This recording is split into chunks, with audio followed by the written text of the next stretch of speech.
अब हम आते हैं एस वाले पर। एस मतलब कि ऐसी कौन से न्यूमोकोनियोसिस है वो एस से स्टार्ट होते हैं। तो देखिए एस के अंदर हमें टोटल 3 पढ़ने हैं। तो देखिए आते हैं उन 3 पर। तो सबसे पहला क्या है, सिड्रोसिस। ओके, देखिए सिड्रोसिस बात है भाई, बहुत कॉमन वर्ड है, सिड्रोब्लास्ट। Okay, sideroblastic anaemia. तो overall this is related to F E. F E मतलब आयरन, मतलब कि कोई वेल्डिंग करता है, कोई लोहे की कटिंग करता है, इंगल्स को काटता है, तो वहीं वहाँ पर क्या होगी, आयरन डस्ट एनवायरनमेंट पे जाएगी, जो बंदा है, जो वर्कर है, वो इनहेल करेगा और फाइनली क्या हो जाएगी, न्यूमोकोनियोसिस हो जाएगा। तो वही है आयरन ग्राइंडर्स, आयरन वेल्डर्स, या फिर बोल दीजिए लोहे की कटिंग करने वाले, तो उन सब में क्या मिलेगा, सिड्रोसिस। तो देखिए siderosis this is most common वाला, ध्यान रखना, siderosis, sideroblast anaemia, all these are related to iron. अगला एस वाला कौन सा है, स्टेनोसिस। तो देखिए स्टेनोसिस, देखिए इसका ज़्यादा इंपॉर्टेंट नहीं है, बट ध्यान रखना कि टिन और लेड से रिलेटेड है, और वही जो मेटल इंडस्ट्री है टिन और लेड की, जहाँ पर हम टिन की माइनिंग करते हैं, तो वहाँ पर मिलेगा। ओके, बस ध्यान रखना कि ये क्या होती है, ये भी न्यूमोकोनियोसिस होता है।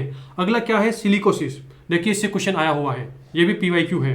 ओके, सिलिकोसिस, इसी का ही अनोदर नेम क्या है, ग्राइंडर्स डिजीज, और इसी का ही अनोदर नेम क्या है, माइनर्स डिजीज। ओके, और देखिए ये किसके इनहेलेशन से होती है, तो आंसर है सिलिका। और देखिए सिलिका के भी बहुत सारे टाइप्स होते हैं। ओके, क्वार्ट्ज होता है, टेल्क होता है, तो ध्यान रखना क्वार्ट्ज से ज़्यादा होता है, टेल्क से कम होता है, मतलब कि दोनों ऑप्शन में हो तो फर्स्ट आंसर क्या जाएगा, क्वार्ट्ज जाएगा। ओके, तो हमने यहाँ पर सिलिका की बात कर ली, मतलब कि क्वार्ट्ज ज़्यादा इंपॉर्टेंट है। उसी के साथ देखिए अब इसकी इंडस्ट्री क्या होती है, तो देखिए सिलिका मतलब रेत, अरे जो हम घर बनाते हैं ना वो सिलिका, तो ओवरऑल उस सिलिका का यूज कौन कौन सी इंडस्ट्री में होता है, तो देखिए ग्लास इंडस्ट्री। ग्लास इंडस्ट्री आपको पता होगा कि जो सिलिका होती है उसी से ग्लास बनता है, तो कॉमन सी बात है भाई, वहाँ भी क्या मिलेगा आपको, सिलिका की डस्ट मिलेगी। उसी के साथ देखिए स्टोन कटिंग इंडस्ट्री, कॉमन सी बात है भाई, जो पत्थर को काटते हैं तो वहाँ पे भी क्या होगा, जो स्टोन, जो सिलिका की डस्ट है वो कहाँ होगी, एनवायरनमेंट में होगी, और जो वर्कर है वो उसे इनहेल करेगा और फाइनली न्यूमोकोनियोसिस हो जाएगा। लास्ट एंड फाइनल क्या है, sand blasting industry. Sand blasting industry, अरे इसका पता होगा ना आपको कि जो सैंड ब्लास्टर्स होते हैं उसका यूज हम करते हैं क्लोथ्स पर, ओके, जीन्स वीन्स बनाने में, तो ओवरऑल सैंड ब्लास्टिंग इंडस्ट्री, इसमें भी क्या मिलेगा, मतलब कि ये भी किससे रिलेटेड है, ये भी सिलिकोसिस से रिलेटेड होता है।